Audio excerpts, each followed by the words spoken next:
দেখেন দেখেন, খোলার পর প্রথম পৃষ্ঠাটা আল্লাহ দেখে। আল্লাহ জানে না সব, মানে ফেরেশতাদেরকে এটা বুঝ দেয় আর কি, ফেরেশতাদেরকে একটা বুঝ দিতে হবে, তারা লেখছে কষ্ট করে। এইভাবে খোলে, খুইলা এই দেখেন এইভাবে খুলছে প্রথম পৃষ্ঠা, এবার শেষ পৃষ্ঠা পুরাটা বন্ধ করে দিয়ে দেয়। ফেরেশতারা বলে, আল্লাহ আমরা লেখলাম, মাঝখানে দেখলেন না? আমি তো জানি কি লেখছো। সুবহানাল্লাহ।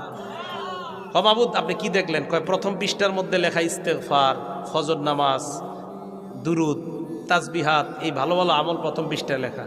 মাবুদ শেষ পৃষ্ঠায়? কয় শেষ পৃষ্ঠায়ও এশার নামাজ, ইস্তেগফার, তাসবি, দুরুদ। কয় মাঝখানে আল্লাহ? আমি জানি আমার বান্দা মাঝখানে ওই নামাজগুলোও পড়ছে। কয় মাবুদ আরও কিছু তো করছে, কিছু গুনাহ হয়ে গেছে বান্দার এদিক সেদিক আমি জানি। তো মাবুদ ওইগুলা দেখলেন না? কয় প্রথম পৃষ্ঠায়ও দেখলাম, শেষ পৃষ্ঠাও দেখলাম, মাঝখানের গুলা জানি। তোমাদেরকে সান্ত্বনা দেওয়ার জন্য আমি আমার বান্দার এটা দেখলাম। বন্ধ করে আল্লাহ বলে, যাও দিয়ে দাও, ক্ষমা করে দিলাম।